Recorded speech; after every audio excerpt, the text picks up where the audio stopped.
नमस्कार दोस्तों, स्वागत है आपका अनुपम आईएएस एकेडमी पर। आज की वीडियो में हम विजयनगर साम्राज्य के तुलुव वंश को देखेंगे। तुलुव वंश की जो पहचान है वह सबसे ज्यादा है विजयनगर साम्राज्य में और इसी में आपको मिलेंगे कृष्णदेव राय, जो विजयनगर साम्राज्य के सबसे प्रभावशाली शासक हैं। तुलुव वंश के दौरान जो विजयनगर साम्राज्य की प्रतिष्ठा है, वह जो प्रभाव है वह ना केवल भारत में बल्कि भारत के बाहर भी हमको दिखता है। तो आज हम इस वंश से जुड़ी जो प्रमुख चीजें हैं उन्हें देखेंगे। तो मैं अनुपम तिवारी स्वागत करता हूं आपका अपने इस यूट्यूब चैनल पर। आइए देखें विजयनगर साम्राज्य में तुलुव वंश को। हमने क्रम देखा है कि सबसे पहले संगम वंश स्थापित हुआ 1336 में। हरिहर और बुक्का ने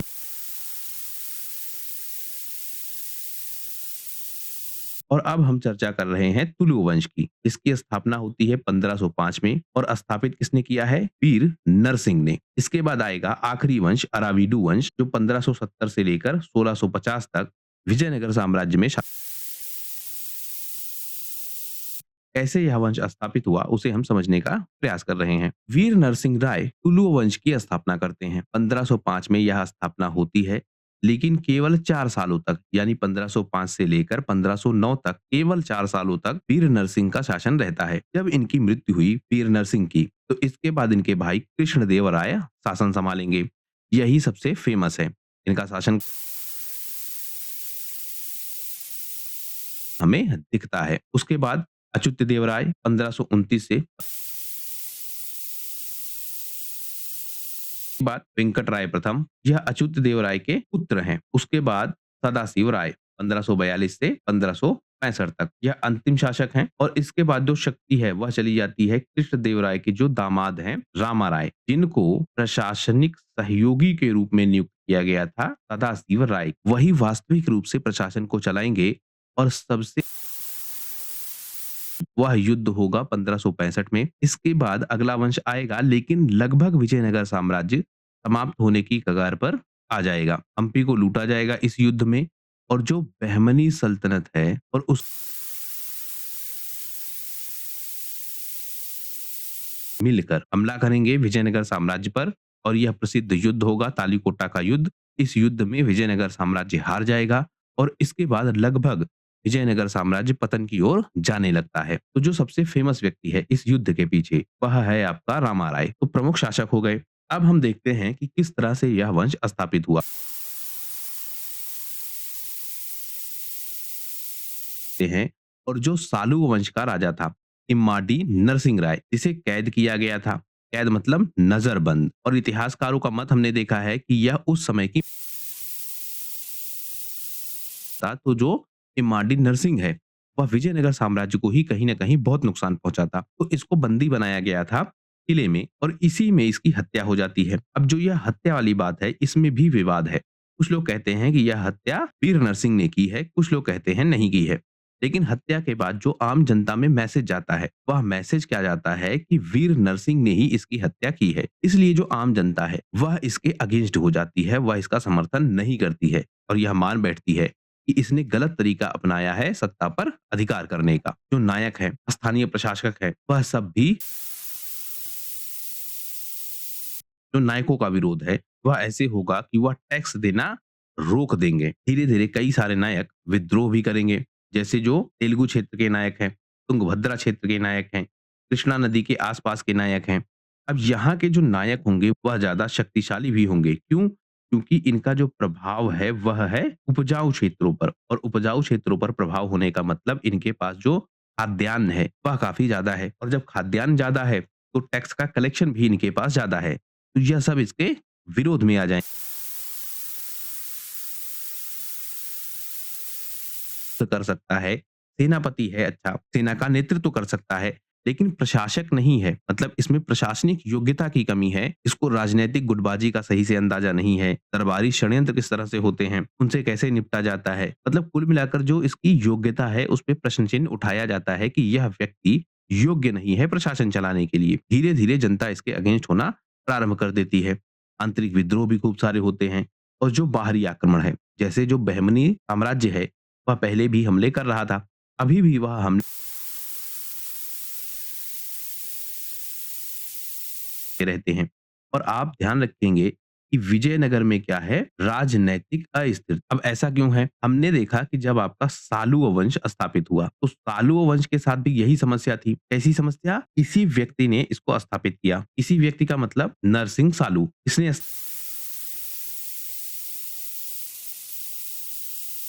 अक्ष द्वितीय को, जो कि राजा था किसका? संगम वंश का। तो संगम वंश का राजा था बिरूपा आया। इसी तरीके से अब जो यह नया आ रहा है, अपने राजा को हटा रहा है, उसकी हत्या कर रहा है और हत्या करने के बाद नया वंश स्थापित हो रहा है। इससे क्या है, जो राजनीतिक असंतोष है, वह हमको स्पष्ट रूप से देखने को मिलेगा। यानी बार-बार जो यह राजनीतिक व्यवस्था परिवर्तित हो रही है और इसके परिवर्तन होने का जो तरीका है, वह तरीका ऐसा है कि जो बाहरी शक्तियाँ हैं, उनको अवसर दे रहा है कि वह लगातार हमले करते रहें। तो बार-बार हमले यह होते रहते हैं और इससे जो विजयनगर साम्राज्य की आर्थिक व्यवस्था है, उस पर बहुत दबाव बढ़ता है। जो उड़ीसा के गजपति शासक हैं, इसमें आप ध्यान रखेंगे, जो रेड्डी शासक हैं, वह भी। तो यह सब हमला करते रहेंगे और धीरे-धीरे जो विजयनगर अधिकार करने का प्रयास करेंगे। खास करके जो इसका उत्तरी क्षेत्र है, जहाँ पर आपका बहमनी सल्तनत है, वह बहमनी सल्तनत इसके कुछ क्षेत्रों पर अधिकार भी करेगा। अब यहाँ आप एक चीज़ और देखिए, एक आपके जो यह रेड्डी शासक हैं, एक आपके जो यह गजपति शासक हैं, यह भी हमले करेंगे, लेकिन यह ज़्यादा शक्तिशाली नहीं होंगे, ज़्यादा यह अधिकार नहीं कर पाएँगे विजयनगर साम्राज्य के क्षेत्रों पर। लेकिन क्योंकि युद्ध तो होगा ही, और जब युद्ध होगा तो उससे क्या होगा, जो आर्थिक शक्ति है विजयनगर साम्राज्य की, वह आर्थिक शक्ति लगातार कमजोर होगी और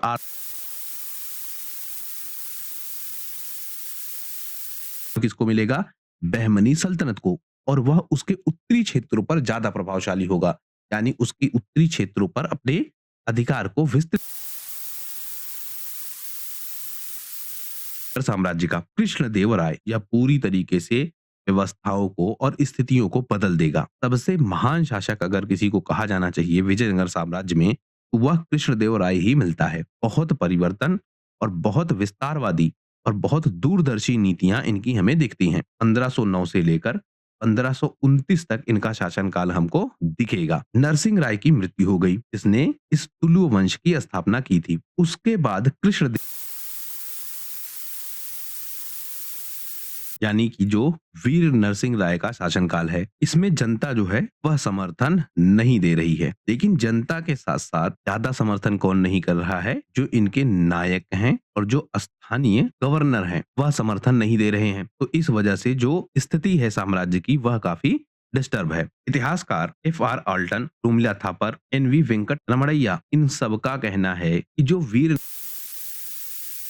ठीक नहीं था। यहाँ तक यह लोग यह भी करते हैं कि उसकी मृत्यु कैसे हुई, इस पर भी कुछ संदेह है। क्यों? क्योंकि जो सत्ता का ट्रांसफर है वह एकदम से हुआ, यानी नरसिंह राय के बाद एकदम से इनके भाई को बनाया गया क्या? उत्तराधिकारी। भाई थे कौन? कृष्णदेव राय। तो यह उत्तराधिकारी बने। मतलब कुल मिलाकर थोड़ा बहुत विवाद है इस बात को लेकर कि कृष्णदेव राय राजा बने कैसे? क्या उन्होंने अपने भाई को मारा, या कोई षड्यंत्र हुआ, या नॉर्मल तरीके से यह ट्रांसफर हो गया? इस पर विवाद है। कुल मिलाकर कृष्णदेव राय का शासनकाल प्रारंभ होता है। अब आपके मन में अगला प्रश्न, कि हमने देखा कि जिस तरह से नरसिंह ने सत्ता स्थापित की, जनता विद्रोही हो चुकी थी। तो जो कृष्ण,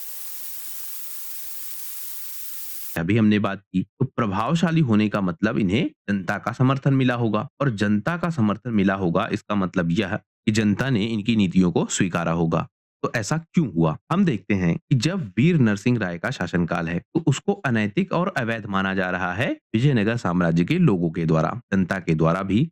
और जो दरबारी लोग हैं, इसमें आप प्रशासनिक अधिकारी भी शामिल कीजिए, उन सब ने विरोध किया नरसिंह राय का। लेकिन जब कृष्णदेव राय का शासन आया तो सबने स्वीकार किया। ऐसा कैसे हुआ? हम देखते हैं। सबसे पहले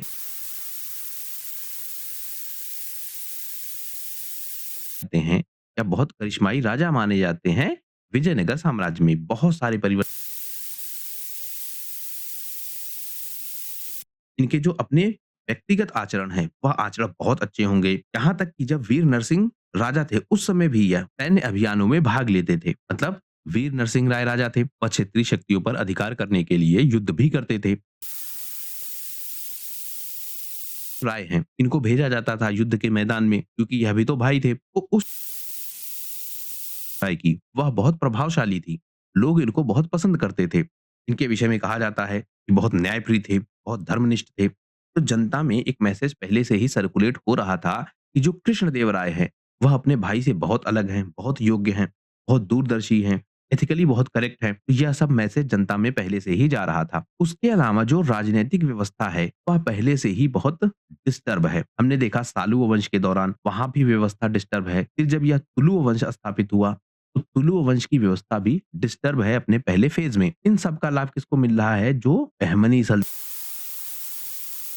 रेड्डी शासक हैं, इन सबको लाभ मिल रहा है। यह क्या कर रहे हैं? क्षेत्रीय विस्तार कर रहे हैं। विजयनगर होता है, जो जनता है, वह जनता ही अंततः परेशान होती है, उनके क्षेत्रों पर अधिकार किया जाता है।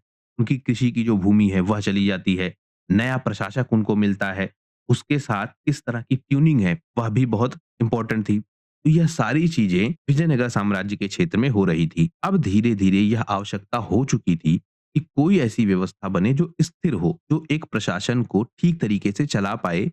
तो डिमांड थी राजनीतिक स्थिरता की, और इन सब का एक बेहतर ऑप्शन था कौन? कृष्णदेवराय। और जैसा मैंने पहले पहले से ही बहुत फेमस है। वह खुद को न्याय का, धर्म का, इन सब का आधार बनाते हैं। वह कहते हैं कि वह उन्हीं प्रिंसिपल पर काम करेंगे। जो हिंदू धर्म है, मंदिर निर्माण है, पुजारी हैं, इन सब को समर्थन यह देते थे। युद्ध के अभियानों में जाते थे। इनके साथ बहुत अच्छे व्यवहार होते थे। जब यह दरबार के बाहर भी जाते थे, आम जनता के बीच में भी, तब भी इनका व्यवहार इनके साथ काफ़ी अच्छा होता था। तो जो लोग हैं, वह काफ़ी प्रभावशाली तरीके से इनको अपना रहे थे, वह इन पर भरोसा कर रहे थे। है, वह भी समर्थन देते हैं कृष्णदेव राय को। क्यों? क्योंकि कृष्णदेव राय ने सभी वर्गों को सम्मान दिया, उनको अधिकार दिया, किसको कितनी वैल्यू देनी चाहिए, उस पे एक अच्छा तालमेल था इनका। समर्थन देने लगे। अब यहाँ समर्थन देने का मतलब यह नहीं है कि सारे नायक एक साथ समर्थन देंगे, क्योंकि कुछ नायक तो ऐसे होंगे ही ना जो समर्थन नहीं देंगे। लेकिन जो प्रमुख नायक हैं, ज़्यादा शक्तिशाली हैं, ज़्यादा बड़े क्षेत्रों पर जिनका अधिकार है, उन सब नायकों को विजयनगर साम्राज्य ने, या फिर उस समय जो कृष्णदेव राय हैं, उन्होंने अपनी तरफ मिला लिया। तो सेनापतियों का भी इनको समर्थन मिल गया। इतिहासकार इस पर अलग-अलग मत देते हैं। जैसे केवी वेंकटरमैया कहते हैं कि उनमें प्रशासनिक योग्यता बहुत थी, यानी उनके व्यक्तिगत गुणों के कारण आम जनता ने उनको अपनाया था। के नीलकंठ शास्त्री कृष्णदेव राय जैसा कोई प्रशासक नियुक्त हो जो विजयनगर साम्राज्य को स्थिरता प्रदान कर सके। एफ आर ऑल्टन कहते हैं कि जो कृष्णदेव राय का शासनकाल है, वह पहले से ही बहुत प्रभावशाली था। पहले से ही जनता इनको जानती थी। जनता पहले से ही यह जानती थी कि जो कृष्णदेव राय हैं, वह बहुत न्यायप्रिय हैं। उनका आचरण बहुत अच्छा है। यानी जनता को पहले से ही भरोसा था कि यह एक योग्य शासक होंगे। तो इस तरह से जनता ने स्वीकारा कृष्णदेव राय को। इस टॉपिक को आपको क्यों समझना है? क्योंकि जब इतिहास आप पढ़ेंगे तो इस तरह के प्रश्न पूछे जाते हैं कि क्यों जनता ने स्वीकारा, जबकि परिस्थितियां ऐसी थी या उनके खिलाफ थी जनता, लेकिन इनको समर्थन दे रही है। तो ऐसा कैसे हुआ? कैसे जनता के बीच में यह विश्वास देव राय को सामंतों ने भी स्वीकार किया और बहुत सारे नायकों ने भी स्वीकार किया, या कम से कम प्रमुख नायकों ने तो स्वीकार ही कर लिया। इसके अलावा कृष्णदेव राय ऐसी बहुत सारी चीजें करते हैं जो इनको बहुत फेमस बनाती है। जैसे जब 1513 में इन्होंने उदयगिरी पर हमला किया था, उदयगिरी को जीता था। उदयगिरी कहाँ है? जो उड़ीसा के गजपति शासक हैं, उनका जो क्षेत्र है उदयगिरी का, वहां पर एक किला था। उस किले को इन्होंने जीता था। जब उन्होंने इस किले को जीता, तो जनता में जो विश्वास है इनके प्रति, वह काफी बढ़ गया था। एस नीलकंठ शास्त्री लिखते हैं कि जब कृष्णदेव राय ने यह किला जीता, तो उन्हें देवरायों की परंपरा में सबसे योग्य शासक बना दिया। यानी जनता ने बहुत भरोसा कर लिया कि यही वह व्यक्ति है जो उनके साम्राज्य की सुरक्षा करेगा। अपनी सत्ता बचाने के लिए यह दरबारी षड्यंत्र नहीं करेगा, अपने ही भाइयों को, अपने ही लोगों को या जेलों में या कैदों में नहीं डालेगा, उनकी हत्या नहीं करेगा, बल्कि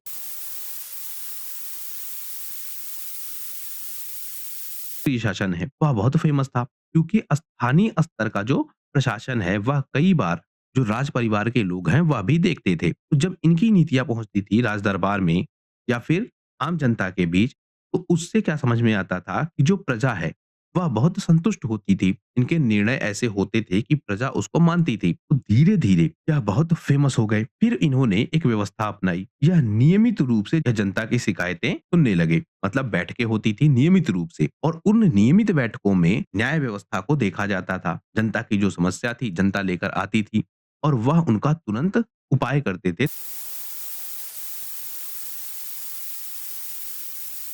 धर्म की जो व्यवस्था है, धर्म मतलब नैतिक धर्म, उसको स्थापित करने वाला यह व्यक्ति है।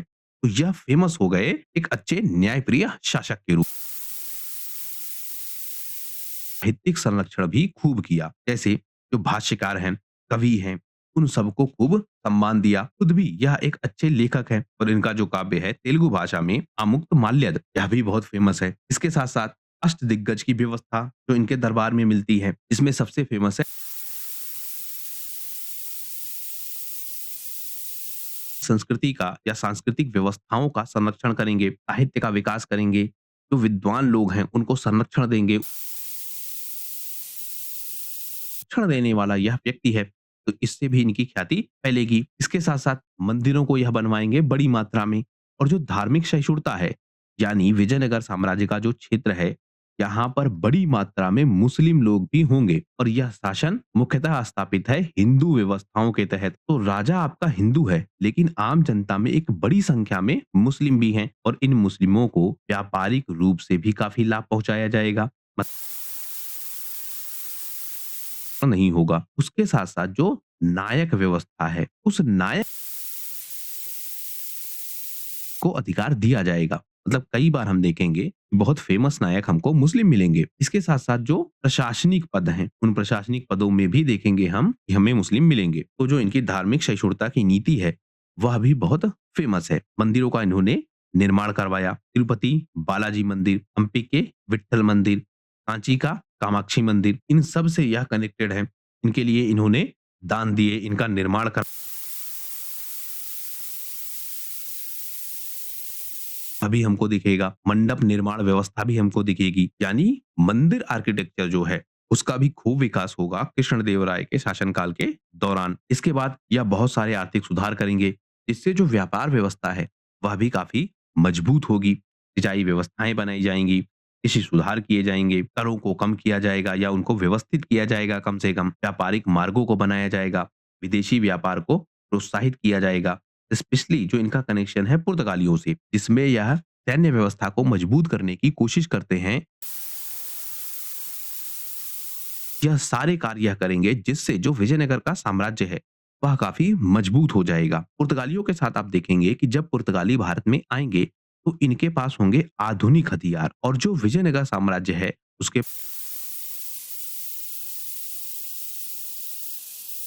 कृष्णदेवराय इनसे संपर्क करेंगे पुर्तगालियों से कि जो सैन्य व्यवस्था है विजयनगर साम्राज्य की, उसमें अपना योगदान वह दें। तो इससे भी जो कृष्णदेवराय हैं, वह बहुत फेमस हो जाएँगे। तो ऐसे बहुत सारे कार्य यह कर रहे हैं, जो बताते हैं कि यह फेमस क्यों हुए और क्यों जनता ने अंततः इनको स्वीकार लिया। तो कृष्णदेवराय राजा बन गए, इनकी नीतियों ने लाभ पहुँचाया विजयनगर साम्राज्य को, जनता ने इनको समर्थन दिया और अब यह व्यवस्थाओं को विकसित करेंगे विजयनगर साम्राज्य में। इनसे जुड़े हुए बहुत सारे तथ्यों को हमको देखना होगा और उसके लिए हमें अलग से एक वीडियो में कवर करना होगा, जिससे कृष्णदेवराय से जुड़ जाए। और अगर आपसे पूछा जाए परीक्षाओं में, क्योंकि जब विजयनगर साम्राज्य के बारे में पूछा जाता है, तो कृष्णदेवराय के बारे में पूछे जाने की जो संभावना है, वह सबसे ज़्यादा हमको दिखती है। इन्हीं के विषय में सबसे ज़्यादा पूछा जा सकता है। तो एक वीडियो में जब हम कवर कर लेंगे, तो जितनी भी चीज़ें इनसे जुड़ी हैं, वह हम एक जगह देख लेंगे और उससे ज़्यादा जो कनेक्टिविटी होती है चीज़ों में, वह हम आसानी के साथ समझ पाएँगे। तो इसलिए इस वीडियो में सिर्फ़ इतना ही। अगले वीडियो में हम कृष्णदेवराय से जुड़ी हुई सारी चीजें देखेंगे। अगर आपको इस वीडियो का पीडीएफ चाहिए हो, तो डिस्क्रिप्शन में आपको लिंक मिलेगा व्हाट्सएप चैनल का, वहां से जुड़कर आप उनके पीडीएफ वहां प्रोवाइड किए जा चुके हैं। तो आशा करता हूं यह वीडियो आपकी परीक्षा के लिए उपयोगी होगा। वीडियो यदि पसंद आया हो तो प्लीज शेयर कीजिए अपने दोस्तों के साथ, सब्सक्राइब कीजिए इस चैनल को। आपका हमसे जुड़ने के लिए बहुत बहुत धन्यवाद। आपका दिन शुभ हो।